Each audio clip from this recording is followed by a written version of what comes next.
बाकी लोगों का हुआ क्या? क्यों? किसी का हुआ? सूरज? सर सी वाला आ रहा है। सी वाला आ रहा है। और किसी का? सायली? नहीं सायली हुआ को सर। नहीं हुआ। तन्वी? तन्वी हुआ क्या? वैष्णवी?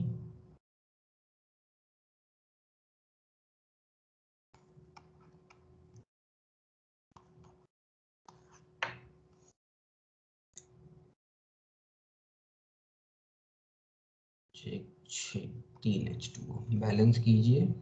7 दूनी 14, 3 17 में से 2 घटा दीजिए 15, 15/2O2 होगा। ये रिएक्शन होगा, ठीक है।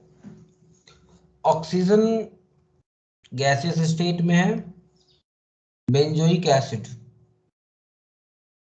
सॉलिड बेंजोइक एसिड कह रहा है, ठीक है, सॉलिड है।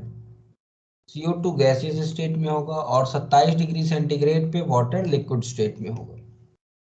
तो डेल्टा Ng की वैल्यू क्या होगी? बोलिएगा। डेल्टा Ng की वैल्यू क्या होगी? हाँ, 7 - 15/2 होगा ना। बिल्कुल, जिसकी वैल्यू आ जाएगी कितनी? माइनस में 0.5। -0.5। बिल्कुल 1/2 या -12। अब बस delta H is equals to delta U plus delta NG/RT, ये फॉर्मूला लगा दीजिए। डेल्टा U की वैल्यू दी गई है आपको, ये वाली कांस्टेंट वॉल्यूम यानी कि डेल्टा U दिया गया है, कितना है? -321 -321.30 प्लस डेल्टा N की वैल्यू है माइनस में 0.5। R की वैल्यू तो R ही रखिएगा और T रख दीजिए 300। क्यों भाई, यही होगा? कुछ गड़बड़ आ रहा है यार। हाँ, हाँ सर। ये तो 150 आर आ रहा है, 150 आर आ रहा है। हाँ सर, 150 ही आ रहा था, इसलिए मेरा भी कंफ्यूजन हो गया। अच्छा, अरबाज बोलिए भाई, हाँ सर। कितना आ रहा है? नहीं सर, यही सही है। हम्म, वो बेंजोइक एसिड में के 2 और रह गए। बेंजोइक एसिड के नहीं, यही सही है।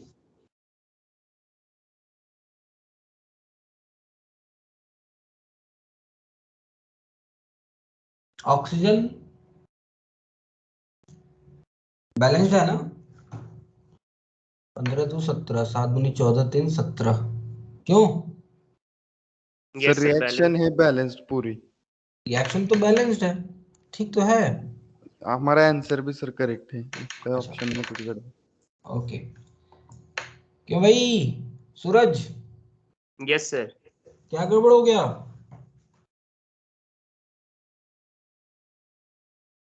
हम्म, सर मेरा भी 150 आ रही है। आपने सी बोला था अभी। यस सर, मुझे लगा कि दिया नहीं है, प्लस करेंगे। अच्छा, ओके, ये आ जाएगा आपका, ऑप्शन गलत है, -150 R ये होगा। तो ये 450 की जगह 150 होना चाहिए, है कि नहीं?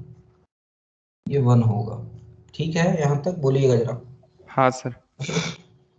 चलिए, दो चीजों की और यहाँ पे बात करनी है। कंबशन की बात कर रहे हैं तो जरा हम उनकी भी बात कर लें। हीट ऑफ कंबशन की बात कर रहे हैं तो दो चीजों की बात हमें और करनी है, तो वो थोड़ा सा देख लें क्या होता है। सबसे पहले हमें बात एक देखनी है कैलोरीफिक वैल्यू की। एक टर्म आता है that is known as calorific value, ठीक है। किसी भी खाने का या किसी भी सब्सटेंस का जब वो बर्न होता है तो एनर्जी रिलीज करता है, तो उसकी एक कैलोरीफिक वैल्यू होती है। कैलोरीफिक वैल्यू का मतलब ये हो गया कि 1 ग्राम सब्सटेंस को बर्न करने पे कितनी एनर्जी रिलीज हो रही है, that is known as calorific value. समझ में आई बात?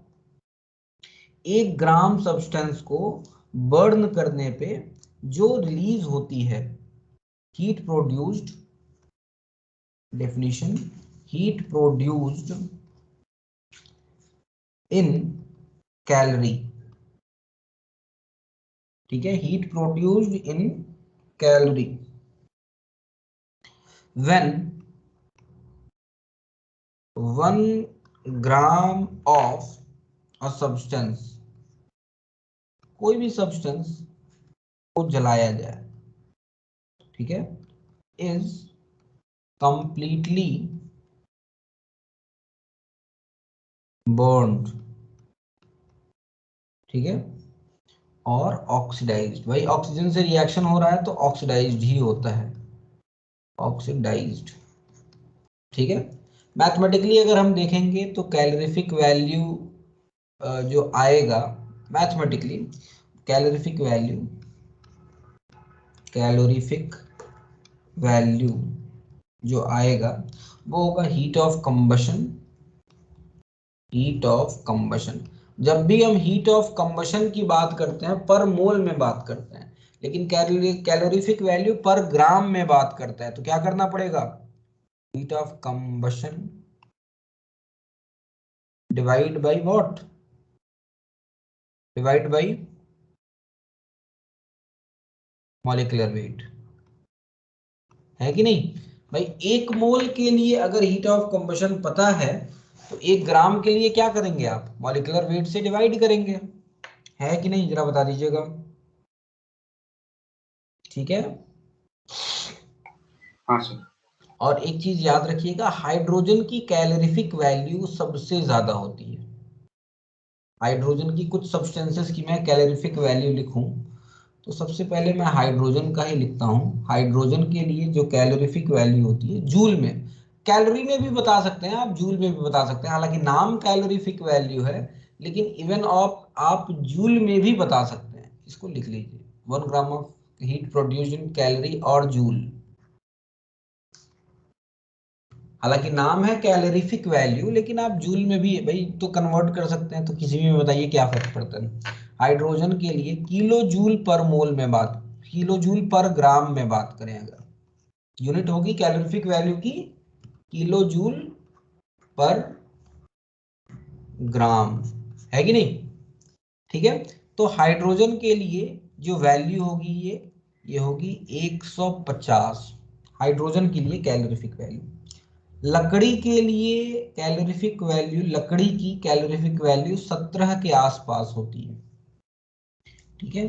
केरोसिन की, KEROCSINE, केरोसिन की जो कैलोरीफिक वैल्यू होती है वो 48 के आसपास होती है। CH4 यानी कि मीथेन की कैलोरीफिक वैल्यू 55 के आसपास होती है, ठीक है। मिल्क की कैलोरीफिक वैल्यू, आप कहेंगे भैया मिल्क को कहाँ जलाएंगे, तो आपकी जब बॉडी में जाएगा मिल्क तो उसका ऑक्सीडेशन ही होता है, बर्न होता है, वो आपकी बॉडी में चीजें बर्न होती हैं। बर्न मीन्स ऐसे नहीं कि आग लग जाती है, बर्न होने का मतलब रिएक्शन विद ऑक्सीजन वो होता है। कोई भी खाना खाते हैं तो वो काम होता है। एग की कैलोरीफिक वैल्यू होती है 6.7 पर ग्राम, किलो जूल पर ग्राम, यानी कि 1 ग्राम अगर अंडा खाएंगे तो आपको इतनी 6.7 किलो जूल एनर्जी आपको मिल जाएगी। घी के लिए ये होता है 37.6, चीनी के लिए होता है, शुगर के लिए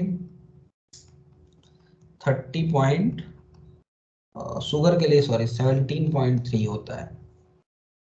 बटर के लिए होता है ये, बटर की ज्यादा होती है कैलोरीफिक वैल्यू 30.4, ठीक है। राइस की भी लिख लीजिए, और ये एक डिपेंड करेगा किस तरह का राइस है, किस तरह का आपका दूध है, इन बातों पे भी डिपेंड करेगा कितना पानी मिला है, लेकिन एक स्टैंडर्ड वैल्यू जो है वो इस तरह की है। समझ रहे हैं बात को? Is it clear? जी सर। एलपीजी की कैलोरीफिक वैल्यू, जो आपके घरों में एलपीजी होता है उसकी कैलोरीफिक वैल्यू भी 55 के आसपास होती है। हाइड्रोजन की कैलोरीफिक वैल्यू सबसे ज्यादा होती है। Is it clear? ठीक है, यहां तक समझ में आ गया? आसान है, ये कोई बहुत बड़ा टर्म नहीं है, बस हमने पर मोल को पर ग्राम में कन्वर्ट कर लिया, और पर मोल को पर ग्राम में कन्वर्ट किया तो जो वैल्यू आई उसी को हम कैलोरीफिक वैल्यू कह देते हैं। ठीक है, सब सारी वैल्यू जो है वो किलो जूल पर ग्राम में है। ठीक है, क्लियर है? अच्छा, दूसरा जो एक सबसे इंपॉर्टेंट टॉपिक हमें पढ़ना है, हमने इसके बारे में थोड़ा पहले भी बात की थी, और वो होता है बॉम्ब कैलोरीमीटर।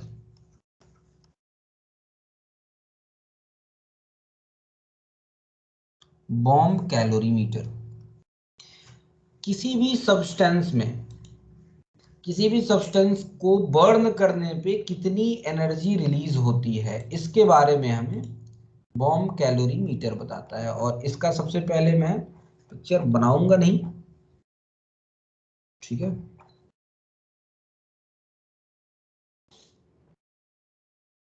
डायग्राम में कॉपी करता हूं क्योंकि जरूरत नहीं है बनाने की, यहीं से मैं समझाने देता हूं क्या क्या चीजें होती हैं। हालांकि पहले भी मैंने बताया है इसके बारे में कुछ, लेकिन थोड़ा सा और इसके फंक्शंस थोड़े से समझ लेते हैं क्या होता है ये। देखिएगा जरा, ये आपका बॉम्ब कैलोरीमीटर है, this is your bomb calorimeter.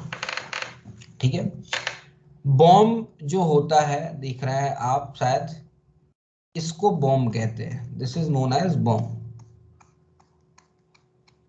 ठीक है, इसको बॉम्ब कहते हैं। ठीक है,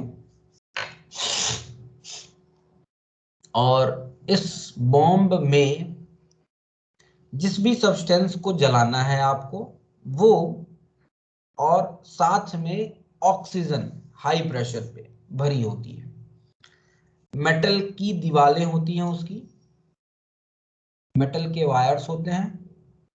ठीक है, और ये दोनों फायरिंग लिड्स कहते हैं इसको, यहां से आग जलाते हैं, मतलब ऊपर हीट करेंगे अंदर आग जल जाएगी। ठीक है,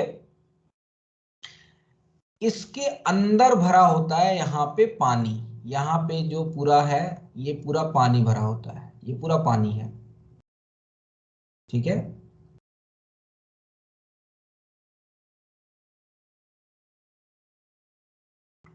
जब आपका कोई भी सब्सटेंस को जब आप बर्न करेंगे, किसी भी सब्सटेंस को जब आप बर्न करेंगे तो बॉम्ब जो होगा वो क्या हो जाएगा, गर्म हो जाएगा। और याद रखिएगा, जब भी यहाँ पे बर्निंग कर रहे हैं जो भी हीट रिलीज हो रही है वो कांस्टेंट वॉल्यूम पे रिलीज हो रही है, क्योंकि वो बॉम्ब है, एक बॉक्स है जिसका वॉल्यूम फिक्स्ड है, यानी कि जो भी हीट रिलीज होगा वो कांस्टेंट वॉल्यूम पे रिलीज होगा। ठीक है, ये बात मैंने पहले भी बताई थी शायद, है कि नहीं? बोलिएगा, ये बात शायद मैंने पहले भी बताई थी आपको, बताया था कि नहीं बताया था? हाँ सर। हाँ याद, सर। हाँ, तो हमेशा याद कीजिएगा, याद रखिएगा, बॉम्ब कैलोरीमीटर में ये सबसे इंपॉर्टेंट बात है बॉम्ब कैलोरीमीटर की, जब भी आप एनर्जी निकाल रहे होंगे और ये बॉम्ब कैलोरीमीटर का इस्तेमाल किया है और कह रहा है वहां से इतनी एनर्जी रिलीज हुई, हमेशा वो डेल्टा यू होगा, डेल्टा एच नहीं होगा, और आपसे पूछा जाएगा डेल्टा यू आपको कन्वर्ट करना पड़ेगा। ठीक है, चलिए, तो ये है कहानी। जो भी हीट रिलीज होती है वो पानी को गर्म करने में जाएगा, और सिर्फ पानी को ही गर्म करने में नहीं जाएगा, जो पूरा का पूरा कैलोरीमीटर है आपका उसको भी गर्म करने में जाएगा। मान लीजिए इसका टेम्परेचर अभी 25 डिग्री है, मान लीजिए इसका टेम्परेचर, इस कैलोरीमीटर का अभी टेम्परेचर 25 डिग्री है। आपने जब रिएक्शन कराया अंदर बॉम्ब के अंदर, रिएक्शन हुआ, हीट रिलीज हुई, वो हीट पानी को गर्म करने में जाएगी और साथ में इस बर्तन को भी गर्म करने में जाएगा। और मान लीजिए अभी टेम्परेचर हो गया 27 डिग्री सेंटीग्रेड, तो चेंज इन टेम्परेचर जो हुआ है वो 2 डिग्री सेंटीग्रेड हुआ है। और वो 2 डिग्री सेंटीग्रेड जो टेम्परेचर चेंज हुआ है सबका हुआ है, यानी कि पानी प्लस कैलोरीमीटर, यानी कि वो जो हीट निकला है वो पानी को साथ साथ कैलोरीमीटर को गर्म करने में जा रहा है। तो कितनी हीट निकली है इसको निकालने का एक फॉर्मूला होता है, Q बराबर आप जानते हैं ms delta T, where m is mass, s is heat capacity, delta t is the temperature। अब जो हीट निकला है बेटा दो चीजों को गर्म करने में गया है, तो आप टेम्परेचर अगर निकालेंगे तो हमेशा जो Q होगा, Q जो होगा वो m1 s1 delta t plus m2 s2 delta t के बराबर होगा। Where what is m1? It is the amount of water। m1 क्या है? अमाउंट ऑफ वाटर है, पानी कितना था, और उसकी हीट कैपेसिटी है s1। m2 is the mass of calorimeter and s2 is the heat capacity of calorimeter। ठीक है, बोलिएगा जरा, हाँ बताइए सर, ठीक है, ठीक। समझ में आई बात? जी सर। तो बेसिकली आप करेंगे क्या कि जो भी हीट निकला है वो चीजों को गर्म करने में गया है, तो आपको दिया जाएगा कि भैया डेल्टा टी में इतना चेंज आ गया, वाटर का वेट, वाटर इतना ग्राम भरा था, उसकी हीट कैपेसिटी ये थी, और कैलोरीमीटर का, कैलोरीमीटर के लिए पूरा का पूरा इसकी वैल्यू दे दी जाती है, अलग से मास और हीट कैपेसिटी नहीं दी जाती है, M2S2 की एज इट इज वैल्यू दे दी जाती है आपको, स्पेसिफिक हीट कैपेसिटी नहीं देके हीट कैपेसिटी बोल देता है। समझ रहे हैं बात को? ये S1 जो है यहाँ पे स्पेसिफिक हीट कैपेसिटी है, और ये जो आएगा इसका multiplication that would B heat capacity of what? Bomb calorimeter.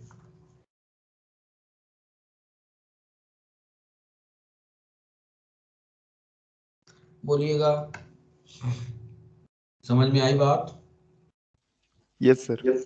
ठीक है, तो वहां से आपसे पूछा जाएगा कितनी हीट रिलीज हुई है, या फिर उसका कंबशन, हीट ऑफ कंबशन क्या है, और हीट ऑफ कंबशन पूछा जाएगा, या फिर जो भी क्वेश्चन पूछा जाएगा। अभी इस पे क्वेश्चन करते हैं हम लोग। ये यहाँ पे स्टरर लगा होता है, स्टरर इसलिए, स्टरर मतलब मिलाने वाला, स्टर मतलब मिलाना होता है, तो पानी को वो क्या करेगा? मिक्स करेगा। समझ रहे हैं बात को? मिक्स क्यों भाई? जो भी हीट रिलीज हो रही है तो जनरली क्या होगा आप समझिएगा जरा, यहाँ पे आसपास पानी ज्यादा गर्म हो जाएगा, क्यों? क्योंकि यहीं पे हीट रिलीज हो रहा है, इसके आसपास पानी तेजी से गर्म हो जाएगा। और स्टरर नहीं लगाएंगे तो यूनिफॉर्मिटी नहीं रहेगी, और जो टेम्परेचर आपको मिलेगा वो सही सही जानकारी नहीं देगा, है कि नहीं? इसलिए यहाँ पे एक स्टरर लगा देते हैं जो कि घूमता रहता है, एक पहिया होता है वो घूमता रहता है, जो कि पूरे सॉल्यूशन को पूरा मिक्स करता रहता है।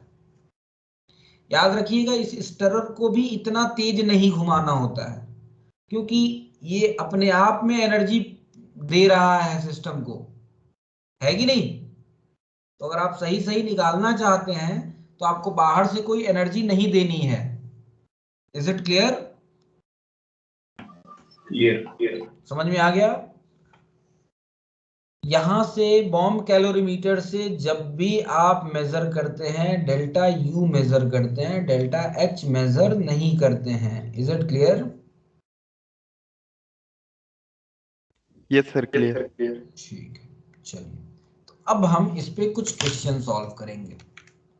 अब हम इस पे कुछ क्वेश्चन सॉल्व करेंगे भाई, जरा देखिएगा।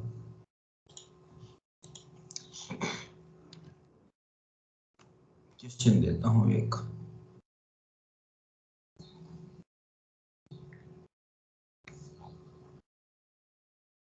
पे क्वेश्चंस पूछे जाते हैं बेटा, बॉम्ब कैलोरीमीटर पे क्वेश्चन पूछे जाते हैं।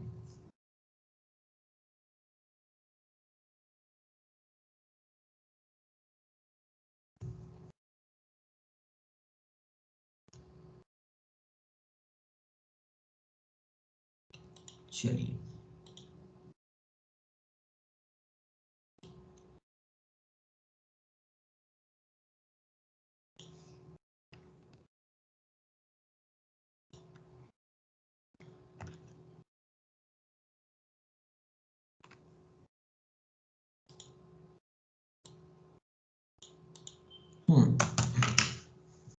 A sample of इतने ग्राम CH4 was subjected to combustion at इतना डिग्री सेंटीग्रेड at bomb। पढ़िए एक बार, कीजिए, ट्राई कीजिए, ट्राई कीजिए, मैं 2 मिनट में आता हूँ।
हो रहा है।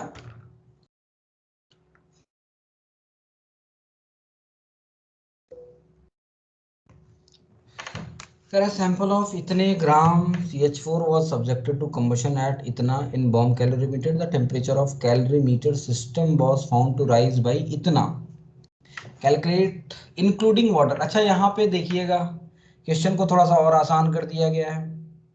पूरे कैलोरी मीटर में पानी भी है, जो भी है सब कुछ है, उस पूरे का उस पूरे का सिस्टम कह रहा है इतना डिग्री बढ़ा है, और उस पूरे कैलोरी मीटर सिस्टम की हीट कैपेसिटी दे दी गई है आपको।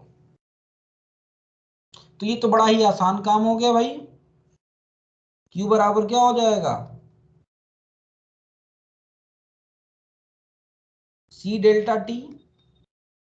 यहाँ पे C की वैल्यू दी गई है 17 और डेल्टा T कितना दिया गया है 0.5, यानी कि आ जाएगा 8.5 किलो जूल, है कि नहीं। इतनी हीट रिलीज हुई है 0.16 ग्राम से। तो 16 ग्राम यानी कि 1 मोल से कितनी एनर्जी रिलीज होगी, 1 मोल से कितनी एनर्जी रिलीज होगी 8.5 इंटू कितना 100 किलो जूल पर मोल। क्यों भाई, बोलिए जरा, समझ में आया कि नहीं आया। हाँ सर, आ रहा है। ठीक है, तो इतनी किलो जूल पर मोल यानी कि 850 किलो जूल पर मोल इतनी एनर्जी रिलीज हुई है। ये क्या है, डेल्टा एच है या डेल्टा यू है,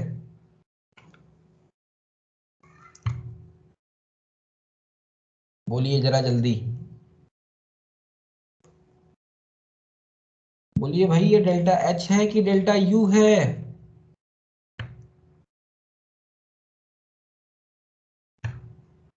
बताइएगा।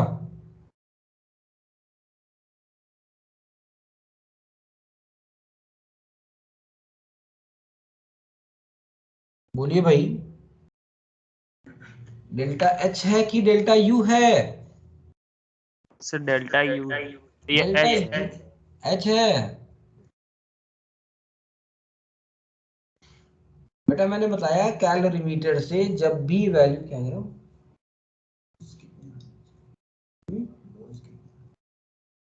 0.16 ग्राम का दिया गया है, जो आया है ये 0.16 ग्राम के लिए है। 1 मोल में 16 ग्राम होता है, तो 16 ग्राम के लिए क्या करना पड़ेगा, 100 से मल्टीप्लाई कर देंगे। ठीक है, समझ में आया कि नहीं भाई? 0.16 के लिए इतना है, तो 16 ग्राम में कितना होगा, 1 मोल में 16 ग्राम होता है, 16 ग्राम में 100 से मल्टीप्लाई कर दिया मैंने, इतना किलो जूल पर मोल होगा। ठीक है, अच्छा अब ये क्या है भाई, डेल्टा एच है कि डेल्टा यू है Arbaz? Delta U. Delta U है ये, मैंने बताया, अभी बताया कि जब भी कैलोरी मीटर का इस्तेमाल करेंगे और वहां से आप एनर्जी निकालेंगे, वो हमेशा डेल्टा यू आएगा, हमेशा। क्योंकि बॉम्ब जो होता है कांस्टेंट, उसका वॉल्यूम कांस्टेंट होता है, तो जो भी हीट रिलीज हो रही है कांस्टेंट वॉल्यूम पे हीट रिलीज हो रही होगी। समझ रहे हैं बात को? तो कांस्टेंट वॉल्यूम पे निकल रही है, तो आप डेल्टा एच निकाल लीजिए। डेल्टा एच भी पूछ रहा है, डेल्टा एच का फॉर्मूला क्या हो जाएगा, delta U plus delta NgRd। अब इस रिएक्शन का डेल्टा Ng क्या होगा, तो CH4 बर्न हो रहा है, CH4 का रिएक्शन ऑक्सीजन से हो रहा है, CO2 प्लस H2O लिक्विड में जाएगा, बाकी सब गैस में है। रिएक्शन को बैलेंस करेंगे तो यहाँ पे 2H2O होगा और यहाँ पे 2O2 होगा। डेल्टा N कितना है इसका, डेल्टा N कितना है,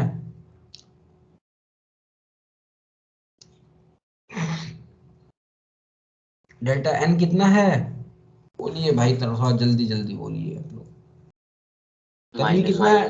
हाँ, -1 है या -2 है? ये 1 है, इधर 3 है टोटल, सो 1 - 3 कितना आएगा, -2। डेल्टा यू नेगेटिव में रखेंगे, यहाँ पे एनर्जी रिलीज होती है तो नेगेटिव में होगा, प्लस डेल्टा एन की वैल्यू -2, आर की वैल्यू कितना, 25/3 रख दें, और टी की वैल्यू 300 केल्विन पे कह रहा है, 27 डिग्री सेंटीग्रेड पे कह रहा था शायद, हाँ 27 डिग्री सेंटीग्रेड यानी कि 300। ये किलो जूल में है, ये जूल में है, तो आपको 1000 से डिवाइड भी करना पड़ेगा। बोलिएगा, 2 0 से 2 0 कटा, 3 से 3 कटा, 25 दूनी 50 और 10 करेंगे तो 5 आ जाएगा, ये आ जाएगा 850 -5, ये आ जाएगा -855 किलो जूल पर मोल। बोलिएगा जरा, समझ में आई बात? हाँ सर, हाँ सर। कोई समस्या? हाँ सर। कोई समस्या किसी को? सर फिर एक बार एक्सप्लेन कीजिए। एक बार फिर से एक्सप्लेन करेंगे बेटा। एक बार क्वेश्चन पढ़ लीजिए, कह रहा है अ सैंपल ऑफ इतने gram of CH4 was subjected to combustion at 27 degree centigrade in bomb calorimeter. Bomb calorimeter में कंबशन किया गया है, तो जब भी बॉम्ब कैलोरीमीटर में किया गया है, हमेशा जो एनर्जी रिलीज होगी वो कांस्टेंट वॉल्यूम पे होगी, यानी कि डेल्टा एच होगी, सॉरी डेल्टा यू होगी। अब कह रहा है temperature of calorimeter system including water, पूरे कैलोरीमीटर का टेम्परेचर कह रहा है 0.5 डिग्री सेंटीग्रेड से बढ़ गया है। अलग अलग बातें नहीं कह रहा है, कई बार अलग भी दिया जाएगा, कई बार कहा जाएगा कि सिंपली आप ये मानिए कि पूरा का पूरा कैलोरीमीटर ये है, और पूरे कैलोरीमीटर सिस्टम का हीट कैपेसिटी मिल गया है आपको, यहां से दिया गया है। Q का फॉर्मूला आप जानते हैं, heat capacity into change in temperature. Heat capacity 17 kilo joule है, चेंज इन टेम्परेचर 0.5 है। यानी कि इतना हीट मिला है कैलोरीमीटर को, यानी कि इतनी हीट रिलीज हुई होगी वहां से, बताइएगा, इतना ही हीट अंदर से रिलीज हुआ होगा।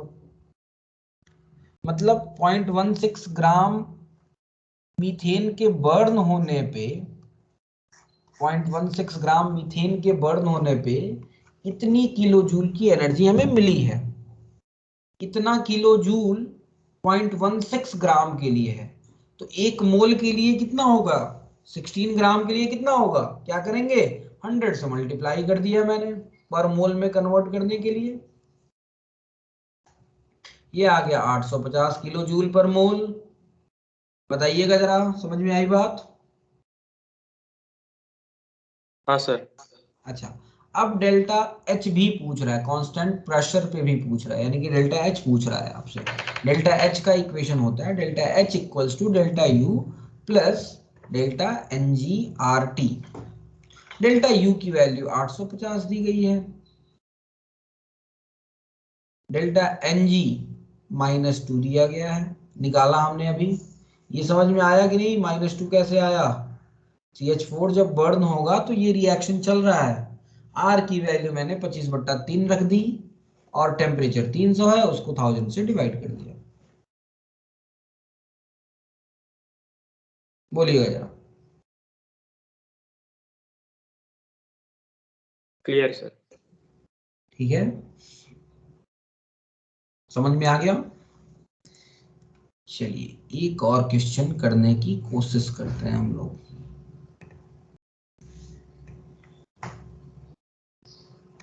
एक और क्वेश्चन करने की कोशिश करते हैं।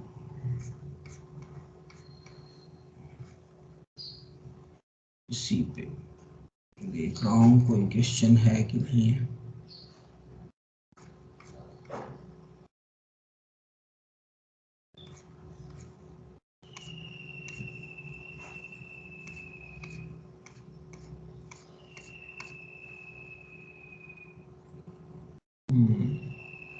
ये एक छोटा सा क्वेश्चन है कैलोरीफिक वैल्यू पे, जरा ये भी कर ही लीजिए।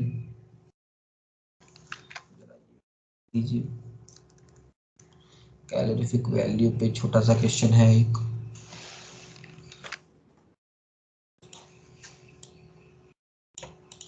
इसको भी जरा कर ही लीजिए।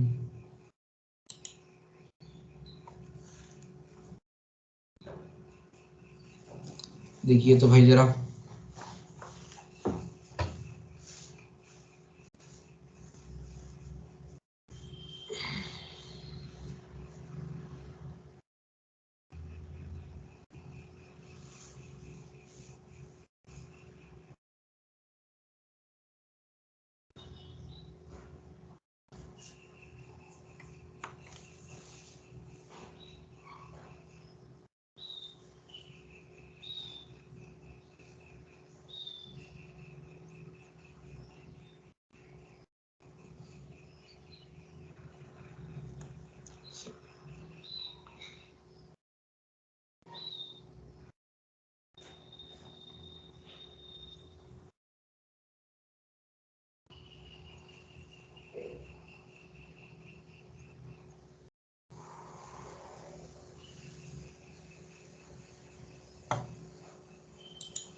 heat of combustion of CH4, C2H6 and H2R इतना इतना इतना, which of this is most efficient fuel? क्या करेंगे? बड़ा ही आसान काम है भाई।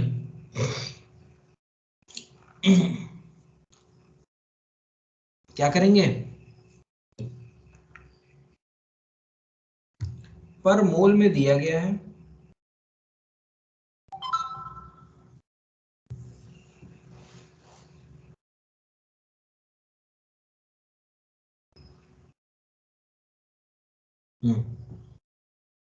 पर ग्राम में निकालेंगे। कैलोरीफिक वैल्यू मोस्ट एफिशिएंट मतलब किसकी कैलोरीफिक वैल्यू सबसे ज्यादा है, यही पूछ रहा है आपसे।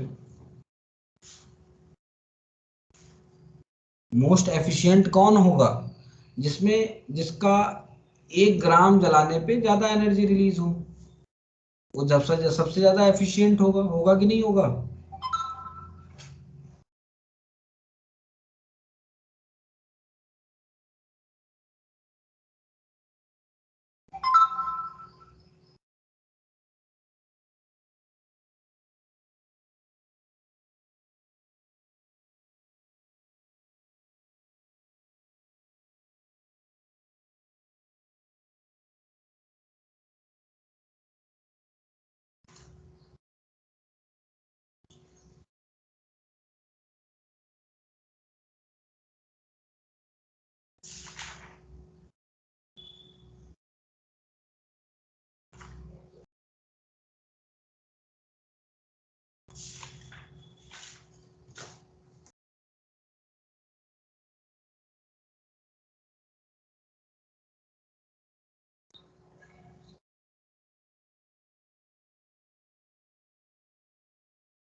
हुआ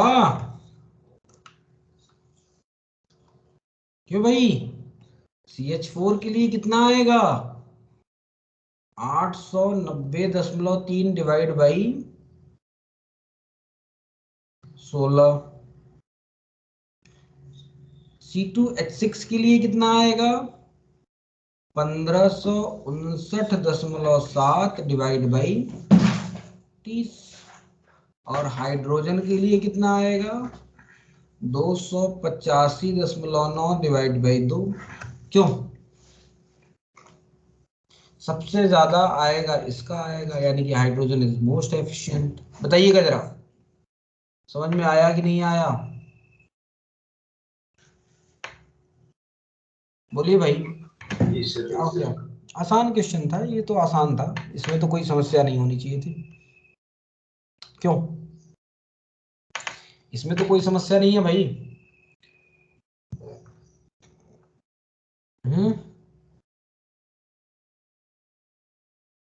बोलिए जरा, चाल के। ओम, ओम Clear, sir. बेटा समझ में आ रहा है? हाँ सर। एग्जाम में मार्क्स कम है बेटा आपके, ऐसा क्यों? क्यों ओम? स्टडी नहीं हुई थी क्यों बेटा? सर, क्या हो गया था? चली गई। हाँ, लैंडस्लाइड के कारण लाइट चली गई थी और उसके वजह से नहीं हुआ स्टडी। ठीक है, लेकिन फिर भी भाई मेहनत करनी है ना? ठीक है ओम। चलिए आगे बात करते हैं हम लोग। अब एक आध तरह की और इंथैल्पी, छोटी छोटी इंथैल्पीज की बात और करेंगे, हालांकि उसका इस्तेमाल बहुत ज्यादा नहीं होता है, लेकिन फिर भी जानना हमें जरूरी है, वो पढ़ेंगे। और फिर उसके बाद हम बात करेंगे इसकी, क्या कहते हैं, enthalpy of neutralization. That is very much important. Neutralization पे भी खूब सारे क्वेश्चंस पूछे जाते हैं। ठीक है, तो आगे बढ़ने से पहले चलिए एक आध तरह की इंथैल्पी की बात कर लें, और उसमें सबसे पहले आता है इंथैल्पी ऑफ सॉल्यूशन। ठीक है, इंथैल्पी ऑफ सॉल्यूशन क्या होता है? इंथैल्पी ऑफ सॉल्यूशन जरा देखिएगा। इंथैल्पी ऑफ सॉल्यूशन क्या होता है? जब भी आप सॉल्यूट को सॉल्वेंट में मिक्स करते हैं, कई बार एनर्जी रिलीज होती है, कई बार मिक्स करने के लिए एनर्जी देनी भी पड़ती है। ठीक है, ओके। तो एक मोल सॉल्यूट को, एक मोल जो भी सब्सटेंस की बात कर रहे हैं उसको सॉल्वेंट में डिसॉल्व करना है। और किस तरह के सॉल्वेंट में डिसॉल्व करना है? इनफाइनाइट वॉल्यूम, मतलब काफी ज्यादा अमाउंट होना चाहिए। जनरली क्या होता है, देखिएगा समझिएगा, क्यों इनफाइनाइट कह रहा है हम यहाँ पे, वो समझ लीजिएगा। मान लीजिए आपने एक कंटेनर में पानी लिया, मान लीजिए सॉल्वेंट पानी है, पानी लिया आपने, और थोड़ा सा ही पानी लिया, ज्यादा पानी नहीं लिया है, ज्यादा पानी नहीं लिया है, थोड़ा सा ही पानी आपने लिया है। ठीक है, थोड़ा सा पानी लिया है, और उसमें आप कोई भी सॉल्यूट मिला रहे हैं, उसमें कोई सॉल्यूट मिला रहे हैं आप। ठीक है, मान लीजिए KCl मिला रहे हैं, एक KCl मिला रहा है, पोटेशियम क्लोराइड मिला रहा है। पानी का की मात्रा कम ली है, तो पोटेशियम आयन टूटेगा, क्लोराइड आयन टूटेगा, पोटेशियम आयन और क्लोराइड आयन टूटेगा कि नहीं टूटेगा? बताइएगा जरा, बोलिएगा, बोलिए भाई जरा, हाँ सर। टूटेगा कि नहीं टूटेगा? और उसको वाटर के मॉलिक्यूल चारों ओर से सराउंड करेंगे, यानी कि उसका हाइड्रेशन भी होगा, होगा कि नहीं होगा?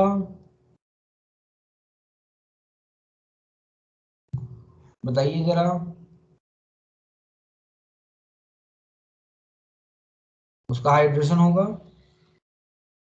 अगर पानी की मात्रा काफी कम है, तो एक तो टूटना थोड़ा सा मुश्किल होगा, जगह नहीं होगी, ठीक तरीके से टूट नहीं पाएगा, हो सकता है KCl। और हाइड्रेशन भी सही तरीके से नहीं होगा। हाइड्रेशन होता है तो जनरली एनर्जी रिलीज होती है। तो अगर पानी की मात्रा कम है तो क्या सही अमाउंट में एनर्जी रिलीज हो पाएगी? मतलब जितनी हो सकती थी, जितनी केसीएल की, 1 मोल केसीएल के डालने पे जो कैपेसिटी थी, क्या वो एनर्जी रिलीज हो पाएगी? बोलिएगा। नहीं हो पाएगी ना, क्योंकि हाइड्रेशन, पानी नहीं है तो हाइड्रेशन नहीं हो पाएगा उस तरह से। हो सकता है कुछ टूट भी ना पाए केसीएल, और पानी डालेंगे तो और डिसोसिएशन होगा, और दूर दूर जाएंगे और ज्यादा हाइड्रेशन होगा, और ज्यादा पानी डालेंगे तो और ज्यादा हाइड्रेशन होगा। होगा कि नहीं होगा? बताइए जरा, समझ रहे हैं बात को? समझ रहे हैं कि नहीं भाई?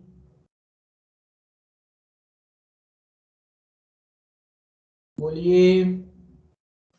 हाँ सर।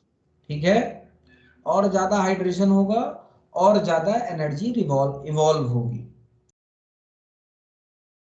एक सर्टेन अमाउंट तक पानी डालेंगे तो एनर्जी इवॉल्व होती जाएगी और ज्यादा हाइड्रेशन होता जाएगा, लेकिन आफ्टर अ सर्टेन पॉइंट अब वो काम और ज्यादा नहीं होगा, अब और ज्यादा एनर्जी रिलीज नहीं होगी।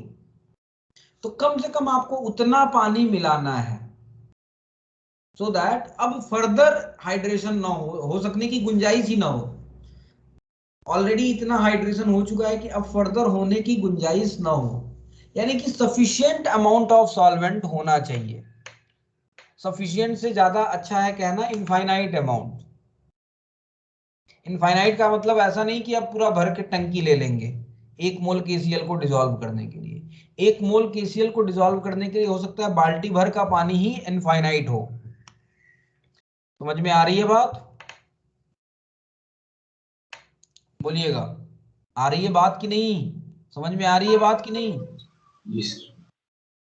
ठीक है, तो कैसे डिफाइन होगा? Enthalpy change when 1 mole of solute is dissolved in infinite amount of solvent, so that interaction between solute and solvent become negligible, so that interaction between solute become negligible, यानी कि अब फर्दर और ज्यादा interaction ना हो। Is it clear?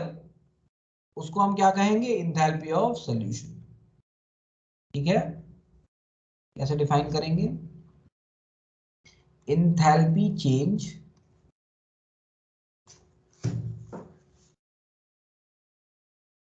when 1 mole of solute is dissolved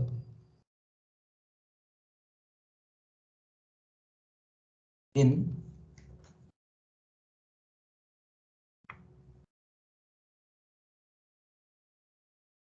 infinite amount of solvent.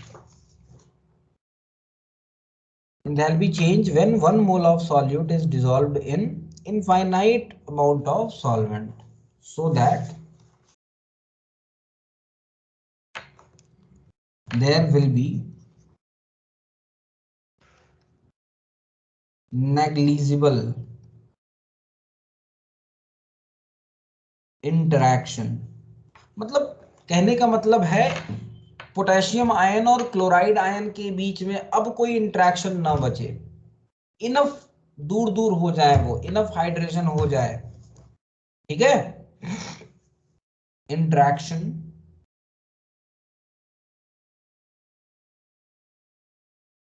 Between solute molecules is known as enthalpy of solution। समझ में आई बात? डिफाइन डिनोट कैसे करेंगे? तो इसको डिनोट करेंगे डेल्टा एच नॉट सॉल्यूशन से। ठीक है, अगर मैं पूछूं आपसे आइडियल सॉल्यूशन अगर है तो उसकी इंथैल्पी ऑफ सॉल्यूशन क्या होगी, तो क्या बताएंगे आप? और ideal solution enthalpy of solution will be, क्या होगा बोलिएगा।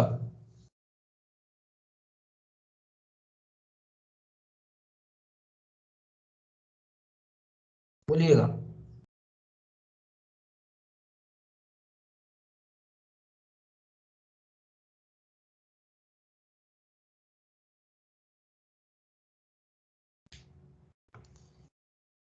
बोलिए भाई।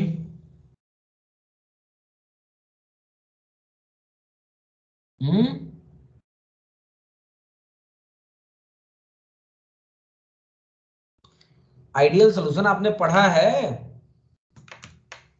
सोल्यूशन चैप्टर में। आइडियल सोल्यूशन का एंथैल्पी ऑफ सोल्यूशन क्या होगा?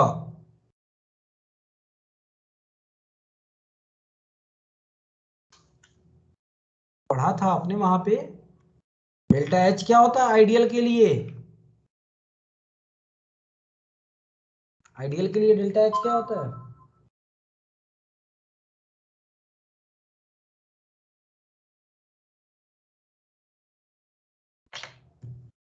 पीछे का भूलता जा रहा है क्या? क्यों भाई? आइडियल के लिए डेल्टा एच क्या होता है?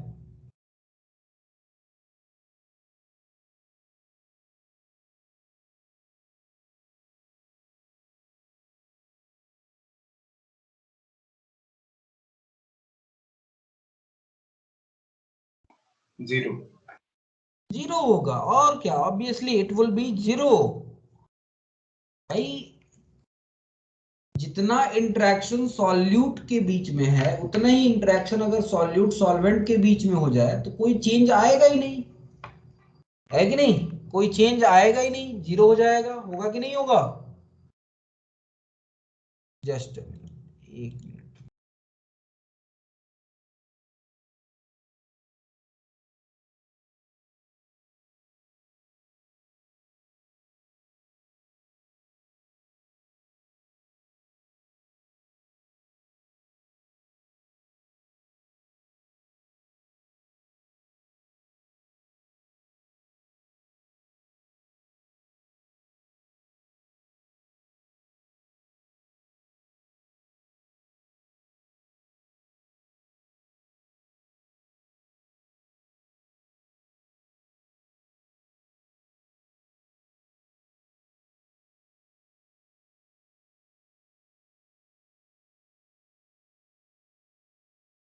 हाँ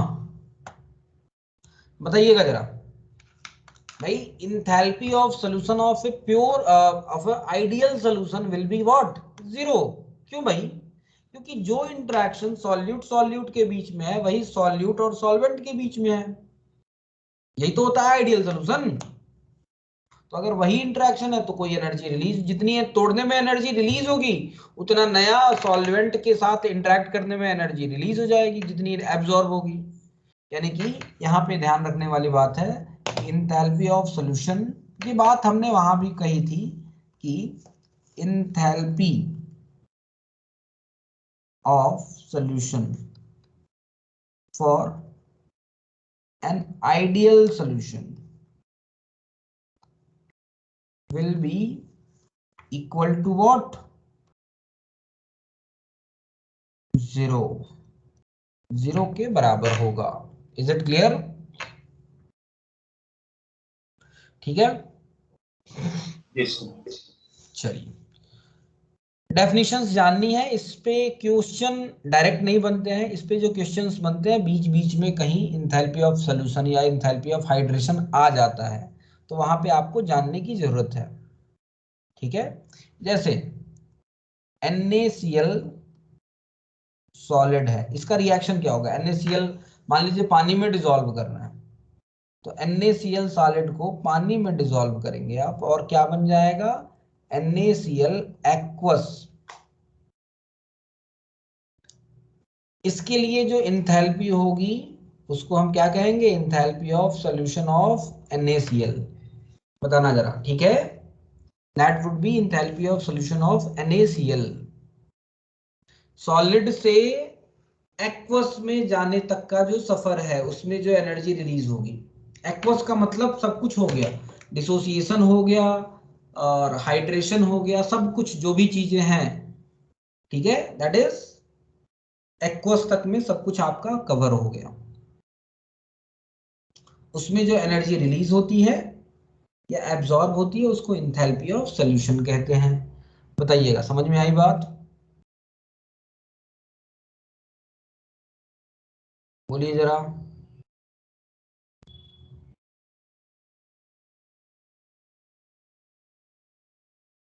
बोलिए भाई जरा, समझ में आया?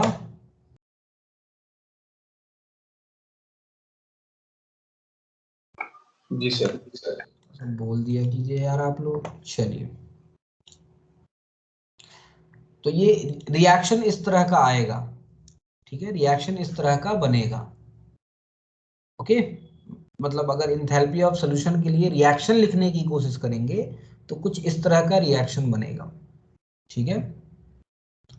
चलिए, अगला एक टर्म है जिसके बारे में आप भली भांति परिचित हैं, इसके बारे में बहुत ज्यादा बताने की जरूरत नहीं है, and that is enthalpy of hydration. क्या होगा? Enthalpy of hydration.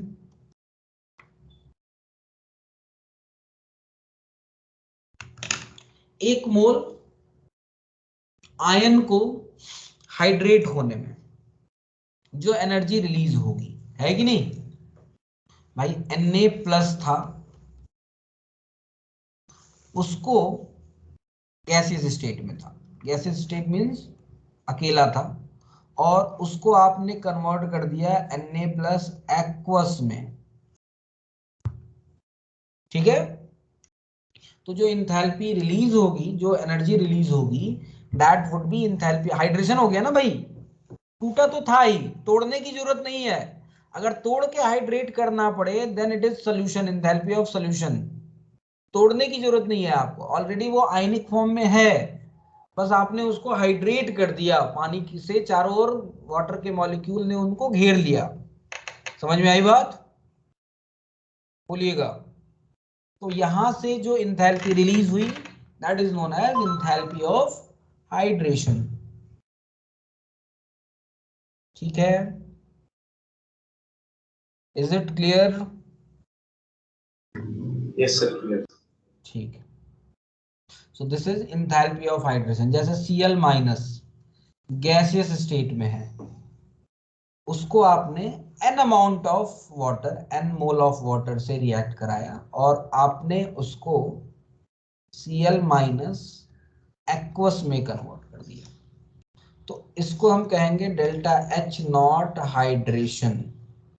और ये किसका है? सोडियम आयन का, Na+। This would be delta H0 hydration of Cl-, ठीक है। Is it clear? यानी कि डिफिनीशन क्या बनेगी इंथैल्पी ऑफ हाइड्रेशन की? क्या डिफिनीशन बनेगी बताइएगा जरा, क्या डिफिनीशन बननी है? Enthalpy change when 1 mole of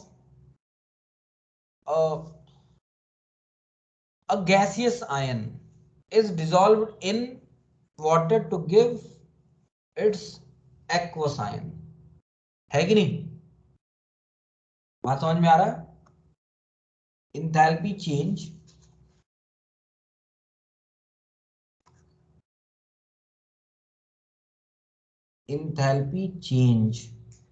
when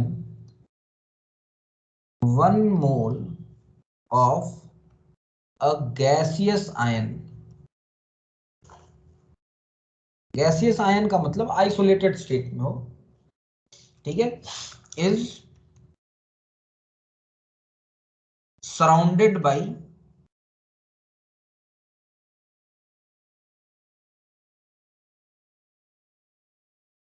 water. एक मोल गैसियस कंपाउंड वाटर से पूरा का पूरा सराउंड कर जाए, surrounded by water. Enthalpy change when 1 mole of a gaseous ion is surrounded by water to form its hydrated ion. Its hydrated ion is known as what? Enthalpy of hydration.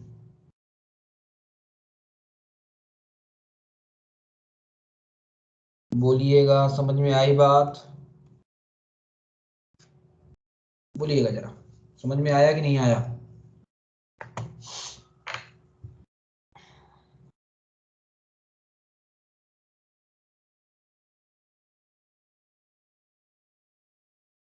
ठीक है, okay. हाँ sir ठीक है। चलिए, समझ में आ रहा है सबको कि नहीं? सूरज, यस सर आ रहा है। Sayali, yes sir. ठीक है, सब कुछ क्लियर है? कोई कंफ्यूजन नो सर। नहीं है? चलिए, ओके, आगे बात करते हैं हम। ये तो मींस आयंस के लिए इंथैल्पी ऑफ हाइड्रेशन हो गया। अगर कोई एनहाइड्रस सॉल्ट है, ऐसे CuSO4, उसको अगर पानी में डाले और sufficient amount of water they, 5H2O, तो वो क्रिस्टलाइज हो जाता है, CuSO4.5H2O बना लेता है, वो भी हाइड्रेटेड हो जाता है। 5 वाटर के मॉलिक्यूल सराउंड कर जाते हैं उसके, ठीक है, और CuSO4.5H2O बना लेता है वो, ठीक है। So this is also known as enthalpy of hydration, लेकिन ये आयन के लिए नहीं है, यानी कि इंथैल्पी ऑफ हाइड्रेशन आयन के लिए भी डिफाइन होता है और एनहाइड्रस सॉल्ट के लिए भी डिफाइन होता है। बात समझ में आया? एनहाइड्रस सॉल्ट के लिए इंथैल्पी ऑफ हाइड्रेशन क्या होगा? किसी भी एनहाइड्रस सॉल्ट को रिक्विजिट अमाउंट ऑफ वाटर में डिसॉल्व किया जाए। Requisite amount of water, that is very much important. मतलब जितनी जरूरत है सिर्फ उतना ही, नहीं तो ज्यादा पानी में डाल देंगे सॉल्यूशन बन जाएगा, यानी कि that would B enthalpy of solution. जितना हाइड्रेट होने के लिए उसको पानी की जरूरत है, उतने ही पानी में उसको डिसॉल्व किया जाए, ठीक है, और फिर उसका हाइड्रेशन हो जाए, उसको वाटर के मॉलिक्यूल सराउंड कर दें, तो उसमें भी एनर्जी रिलीज होगी। That is known as enthalpy of hydration of an anhydrous salt. ये क्या था ऊपर जो पढ़ा था आपने? Enthalpy of hydration of gaseous ion. तो यहां पे लिख सकते हैं, ठीक है, enthalpy of hydration of gaseous ion, enthalpy of hydration of gaseous ion कह सकते हैं इसको। और अब जो बात कर रहा हूं वो किसकी बात है? Enthalpy of hydration of anhydrous salt. Anhydrous salt ले लिया भाई आपने। What do you mean by anhydrous salt? Water नहीं है, उसकी इंथैल्पी ऑफ हाइड्रेशन कैसे डिफाइन होगी? तो डेफिनेशन बनेगी, when 1 mole enthalpy of hydration of an anhydrous salt is defined as enthalpy change when 1 mole of it combined with requisite amount of water to form a stable salt, ठीक है। it is defined as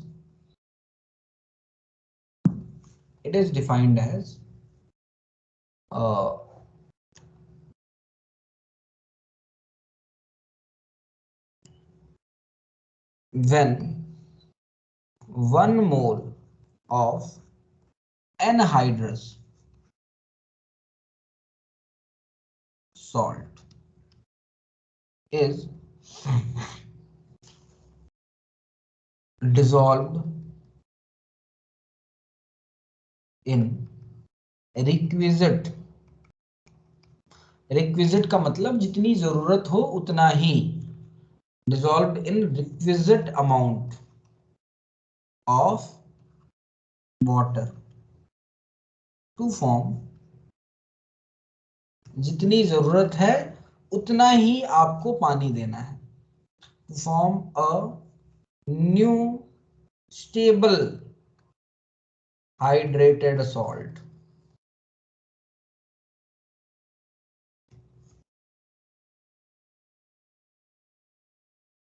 ठीक है, या फिर ऐसे लिखिए,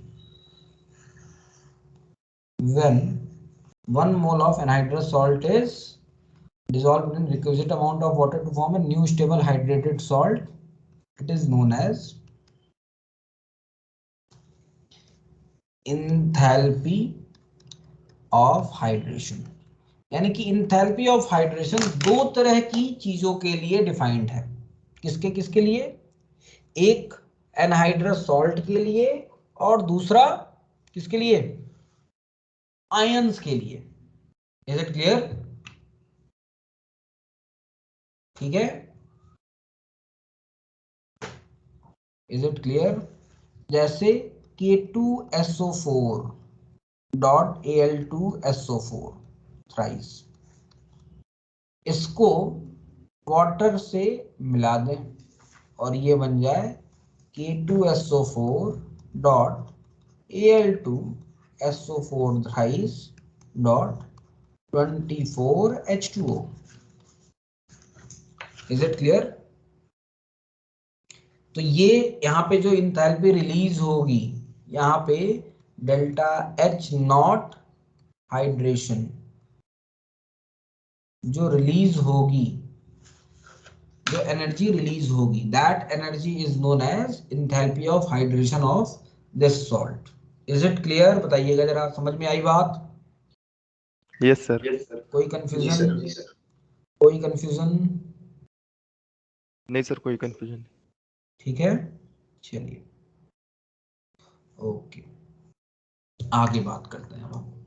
अब बहुत ही इंपॉर्टेंट बात, अब हमें इस पे क्वेश्चंस एज इट इज नहीं बनते हैं। इंथैल्पी ऑफ हाइड्रेशन पे जो क्वेश्चंस हैं वो एज इट इज नहीं बनते हैं। इंथैल्पी ऑफ हाइड्रेशन के क्वेश्चंस कहीं बीच में कहीं कहीं आ जाएंगे, और चैप्टर ये मतलब जब सारी बातें पढ़ा लूंगा, सारी इंथैल्पीज को पढ़ा लूंगा, तो फिर जो क्वेश्चन बनेंगे उसमें हर तरह के चीजें इन्वॉल्व होंगी और थोड़े से अच्छे अच्छे वाले क्वेश्चंस बनते हैं।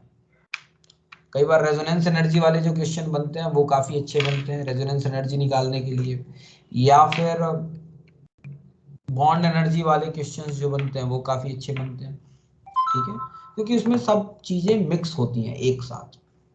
ठीक है, अब हमें बात करनी है एंथैल्पी ऑफ न्यूट्रलाइजेशन की। कैसे डिफाइन करेंगे? कैसे डिफाइन होगा? 1 मोल HCl 1 मोल NaOH के साथ रिएक्ट कर जाए, लिख ले, पहले हेडिंग डाल ले भाई, enthalpy of neutralization. Enthalpy of neutralisation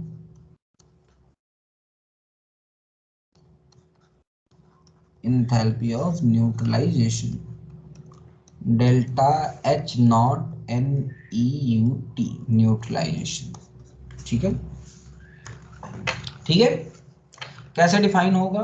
तो 1 मोल पानी का सॉल्यूशन बनाया है आपने HCl का, और 1 मोल HCl का रिएक्शन 1 मोल NaOH के साथ करा दें, तो क्या बनेगा?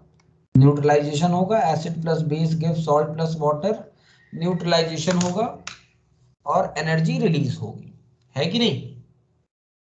जब 1 मोल एसिड HCl 1 मोल बेस NaOH के साथ पूरा का पूरा रिएक्ट कर जाए, तो जो एनर्जी रिलीज होगी that energy is known as what? Enthalpy of neutralization. समझ में आई बात? ठीक है, हाँ सर, ठीक है। ठीक है। अब यहाँ पे एक चीज आपको मेंशन करनी पड़ती है, ये जो मैंने डेफिनेशन दी है अधूरी डेफिनेशन दी है, क्योंकि पॉसिबिलिटी है कि आप HCl की जगह आप ले लें H2SO4 और यहाँ पे CaOH ट्वाइस ले लें, ठीक है, और कहें कि सर देखिए मैंने तो न्यूट्रलाइजेशन 1 मोल ये लिया है और इसका भी 1 मोल लिया है, ठीक है, और मैंने न्यूट्रलाइज कर दिया। या फिर समस्या तब होगी आपको जब आप H2SO4 ले लें और यहाँ पे 2 मोल NaOH का, तो क्या इसके लिए इंथैल्पी ऑफ न्यूट्रलाइजेशन नहीं डिफाइन है क्या?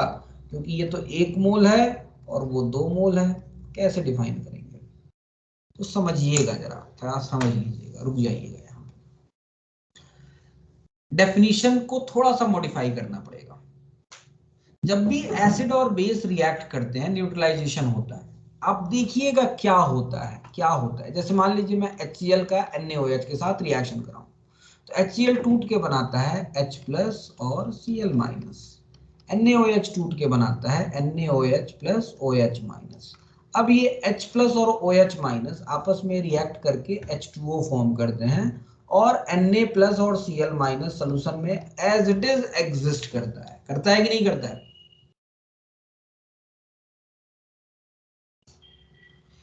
इवन आप मान लीजिए H2SO4 ले रहे हैं, तो H2SO4 के साथ क्या रिएक्शन होगा?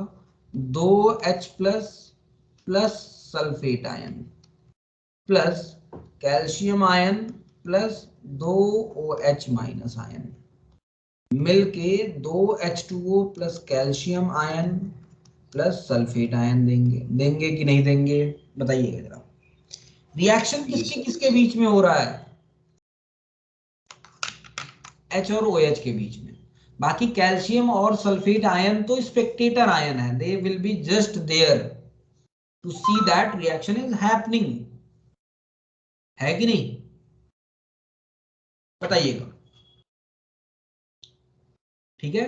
यानी कि रिएक्शन, जब भी न्यूट्रलाइजेशन रिएक्शन होता है, हमेशा H+ OH- के साथ रिएक्ट करता है।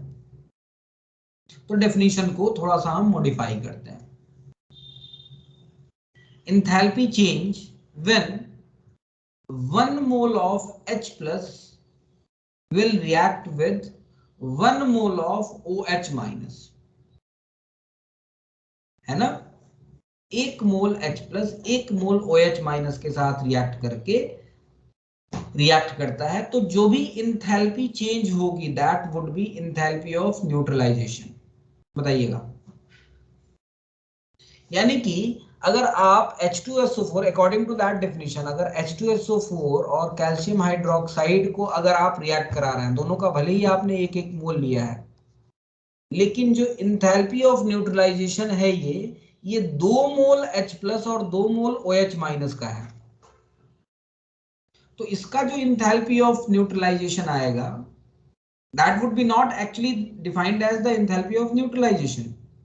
एक्चुअली इसका जस्ट आधा जो होगा, यानी कि 1 मोल H+ 1 मोल OH के साथ 1 मोल वाटर फॉर्म करे, उसके लिए जो रिलीज होगी, एनर्जी रिलीज होगी, that would be known as enthalpy of neutralization. Is it clear? बताइएगा, समझ में आई बात? हाँ सर। ठीक है। तो आप कैसे डिफाइन करेंगे, आप एंथैल्पी ऑफ न्यूट्रलाइजेशन को कैसे डिफाइन करेंगे? तो एंथैल्पी ऑफ न्यूट्रलाइजेशन को डिफाइन करने का तरीका है enthalpy change when 1 equivalent of H+ in a dilute solution, dilute solution जरूरी है, combines with 1 equivalent of OH- to give undissociated water। ठीक है। या फिर when 1 mole of strong monoprotic acid, strong लेना है भाई, वीक नहीं लेना है, क्योंकि वीक में समस्या है, डिसोसिएशन नहीं होगा। रिएक्शन कराना है H+ और OH- का, H+ और OH- का रिएक्शन कराने के लिए आपको स्ट्रॉन्ग लेना पड़ेगा ना। अदरवाइज अगर आपने 1 मोल एसिटिक एसिड लिया है, तो क्या वहां से आपको 1 मोल H+ मिल पाएगा? नहीं मिल पाएगा, है कि नहीं है? बताइएगा जरा। तो डिफाइन कर सकते हैं When 1 mole of strong monoprotic acid, एक मोल H प्लस चाहिए, is mixed with 1 mole of strong monoprotic base, ठीक है, and the neutralization takes place, then the enthalpy change during this process is known as enthalpy of neutralization. Is it clear? बताइएगा, समझ में आई बात कि नहीं आई? Yes sir. ठीक है, चलिए जरा लिख लेते हैं एंथैल्पी ऑफ न्यूट्रलाइजेशन का।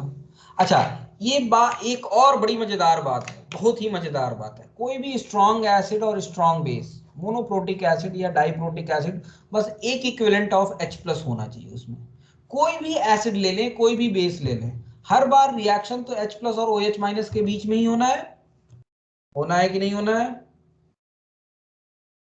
होना है। और अगर हर बार रिएक्शन H प्लस और OH माइनस के बीच में ही होना है, इसका क्या मतलब निकलता है? इसका मतलब ये निकलता है कि कोई भी रिएक्शन हो, चाहे कोई भी एसिड ले ले, कोई भी बेस ले ले, बस स्ट्रॉन्ग होना चाहिए। कोई भी स्ट्रॉन्ग एसिड ले ले, कोई भी स्ट्रॉन्ग बेस ले ले, एक इक्विवेलेंट ले, उन दोनों का रिएक्शन कराएं, तो हमेशा जो एनर्जी रिलीज होगी that would be always equal. Differ करेगी क्या भाई? हर बार तो रिएक्शन जो हो रहा है H प्लस और OH माइनस के बीच में ही तो हो रहा है ना? हाँ सर। तो कोई भी एसिड, कोई भी बेस ले लें, बस कंडीशन ये है कि स्ट्रॉन्ग होना चाहिए और एक इक्विवेलेंट दोनों का होना चाहिए, ठीक है? रिएक्शन करा दें, हर बार जो इंथैल्पी ऑफ न्यूट्रलाइजेशन आएगा वो हर बार कांस्टेंट होगा, और उसकी वैल्यू जो होती है इंथैल्पी ऑफ न्यूट्रलाइजेशन की 13.7 किलो कैलोरी पर मोल, याद रखिएगा। या फिर इसको कन्वर्ट कर दीजिए तो 57.1 किलो जूल पर मोल होती है। हर बार ये फिक्स होगा, याद रख लीजिएगा, दिया नहीं जाएगा, याद रखिएगा। Enthalpy of neutralization is a constant for any acid और एनी बेस, बस फॉर एनी स्ट्रॉन्ग एसिड और स्ट्रॉन्ग बेस। होगा कि नहीं होगा? समझ में आ रही है बात? रीजन ये है कि आप हर बार जो रिएक्शन करा रहे हैं H प्लस और OH माइनस के बीच में ही करा रहे हैं, तो कोई भी एसिड ले ले, रिएक्शन हमेशा सेम होगा, और रिएक्शन सेम है तो एंथैल्पी भी सेम होगी। होगी कि नहीं होगी? जरा बता दीजिए भाई, बोल दीजिए हाँ ना। हाँ सर। ठीक है, यस सर। तो चलिए जरा लिख लेते हैं एंथैल्पी ऑफ न्यूट्रलाइजेशन की डेफिनेशन। दो डेफिनेशन बन सकती है इसकी, दोनों डेफिनेशन में लिखवा देता हूं। Enthalpy change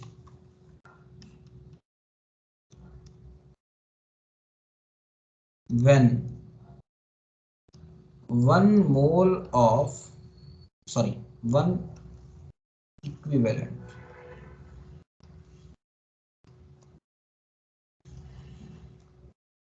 H plus reacts with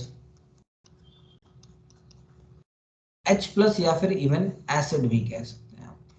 1 equivalent of H plus या acid reacts with 1 equivalent of OH minus या फिर base in a dilute solution. Solution dilute होना चाहिए।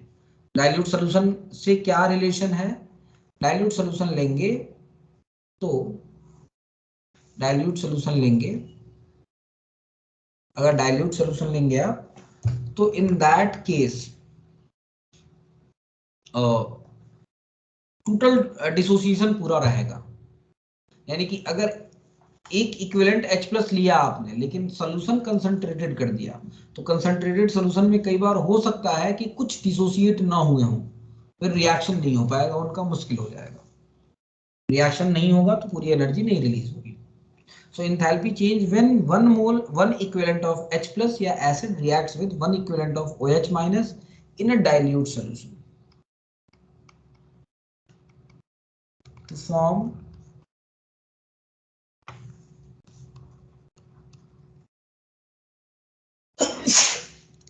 1 mole of water molecule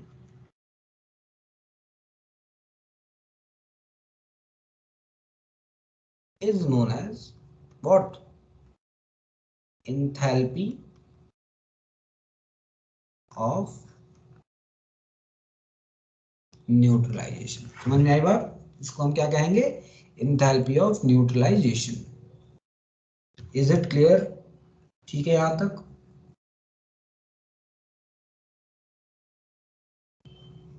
yes sir, yes sir. ठीक है, या फिर दूसरी डेफिनेशन क्या बनेगी? दूसरी definition, when 1 mole of strong monoprotic acid when dilute solution of, पानी कितना भी रहा है उससे फर्क नहीं पड़ता। ठीक है, पानी कितना भी रहा है उससे हमें फर्क नहीं पड़ता है, बस when dilute solution of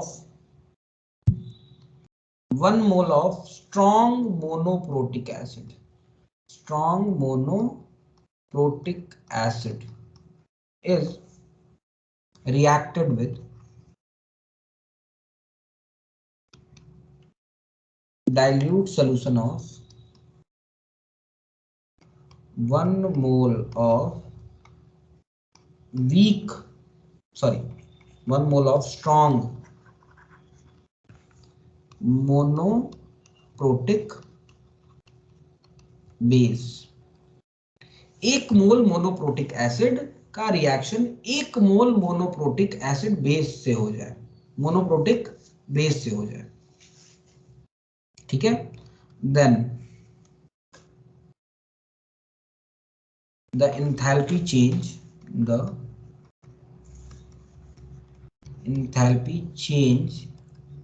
is known as what? Then the enthalpy change is known as क्या?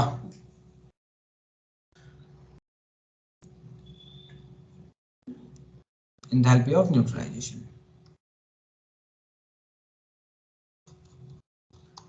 Enthalpy of neutralization। ठीक है,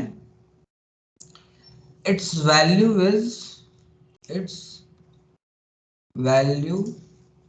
will be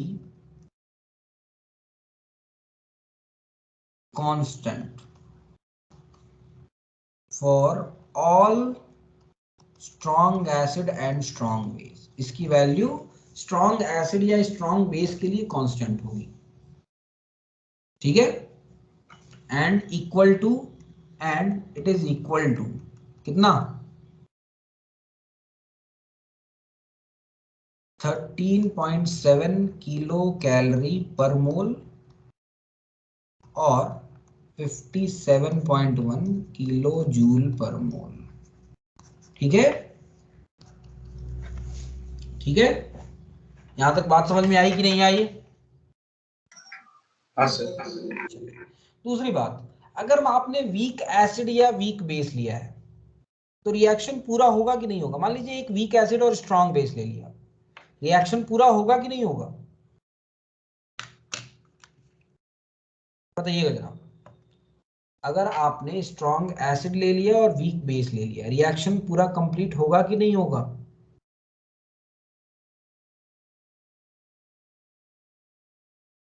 बोलिए जरा बेटा।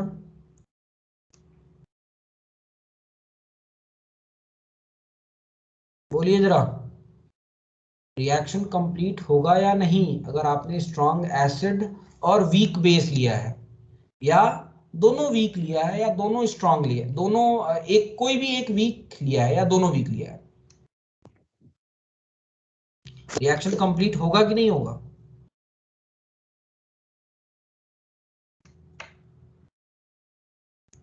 बोलिए जरा। चलिए मैं बताता हूं, रिएक्शन हमेशा कंप्लीट होता है। आपने मान लीजिए एक वीक एसिड ले लिया और एक स्ट्रॉन्ग बेस ले लिया, तो ये बेस क्या करेगा? इसके H+ को निकाल लेगा। बात समझ में आ रहा है? या फिर अगर ये रिएक्शन होगा और जो कुछ एनर्जी रिलीज होगी वो एनर्जी इसको तोड़ने में चली जाएगी, कुछ एनर्जी उसमें से खर्च हो जाएगी उसको तोड़ने में। एनर्जी देंगे तब तो टूट जाएगा ना HA, वीक वाला पार्ट, है कि नहीं? तो रिएक्शन हमेशा कंप्लीट होता है ये, बस एनर्जी जो रिलीज होगी अब वो कम हो जाएगी, 13.7 से कम हो जाएगी वीक के केस में। क्यों? क्योंकि जो एनर्जी रिलीज हो रही है उसमें से कुछ एनर्जी कहां जा रही है, वीक एसिड या वीक बेस को डिसोसिएट करने में चली जाएगी। बताइएगा, समझ में आ रही बात? बोलिएगा, समझ में आया कि नहीं आया? बताइए भाई। Yes sir. ठीक है, यानी कि फॉर वीक एसिड या वीक बेस जो वैल्यू होगी that would be little bit lesser than 13.7 और 57.1, है ना? और जो कम हुई है एनर्जी वो कम क्यों हुई है?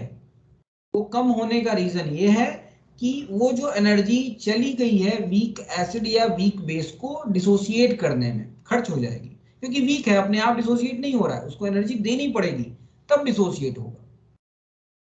तो फॉर वीक एसिड और weak base the value would be lower than 13.7, है कि नहीं?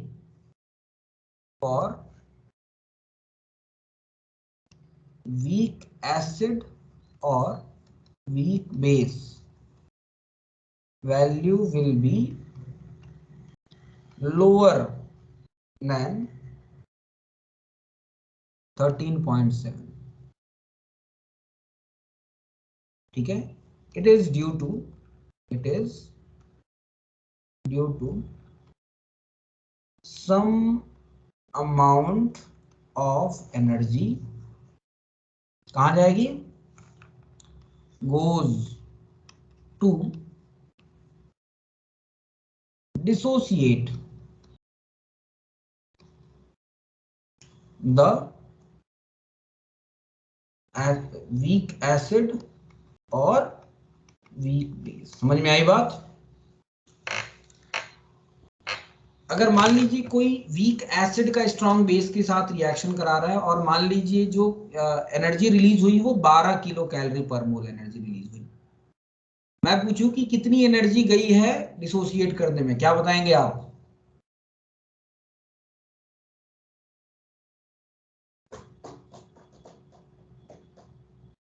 क्या बताएंगे, क्या होगी? 12 किलो कैलोरी पर मोल एनर्जी रिलीज हुई है, कितनी एनर्जी वीक एसिड को तोड़ने में गई?